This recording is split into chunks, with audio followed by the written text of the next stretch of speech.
Imagine this, you're scrolling through your feed, and suddenly you see a laptop that everyone's calling asterisk the fastest in 2025 asterisk. But is it really that fast, or is it just another marketing trick?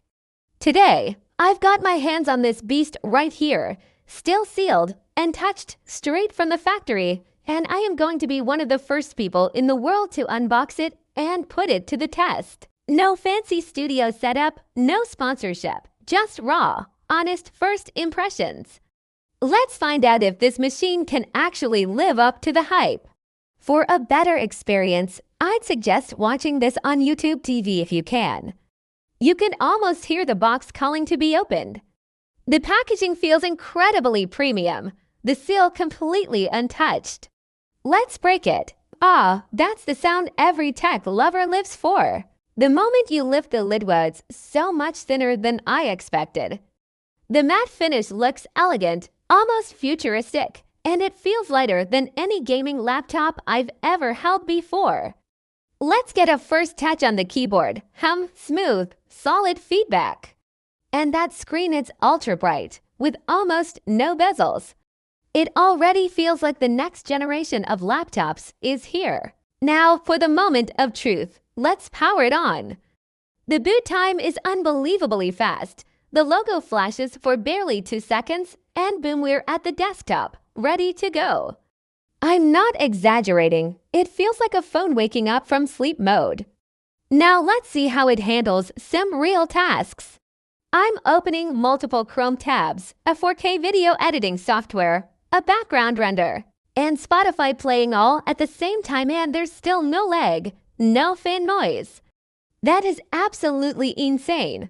But of course, speed isn't everything. Let's talk about heat. I've been running this for about 10 minutes now, and the surface is still cool to the touch. And the battery percentage drop, only 4%.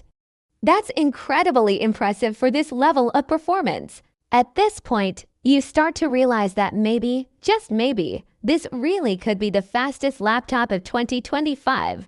But hold on, we can just first numbers and initial impressions. How does it feel when you're actually working on it? So, I spent the last few hours editing a short video, multitasking between Photoshop, Premiere Pro, and a dozen Chrome tabs, and I swear it feels completely effortless. There are no delays, no stutters, no frustrating pauses.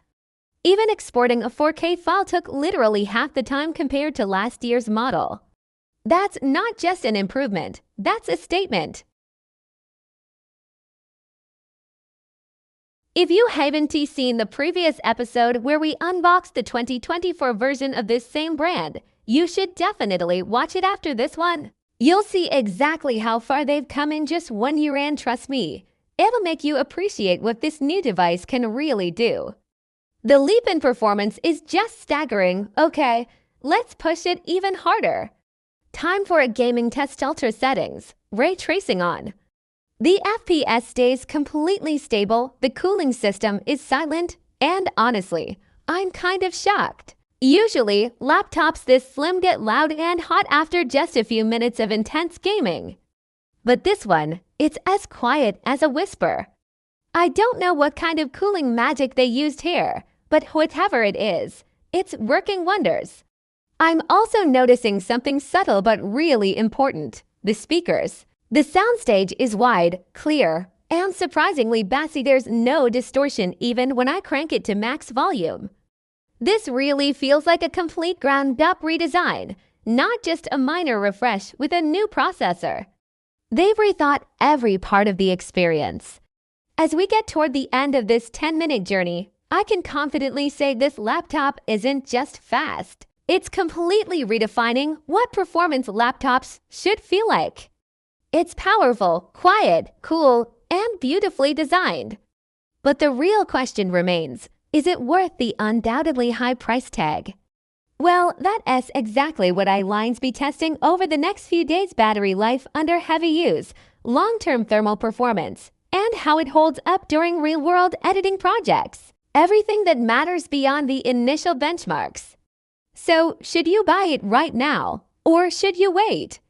That's what we'll find out in episode 2. Are you ready to find out the real deal?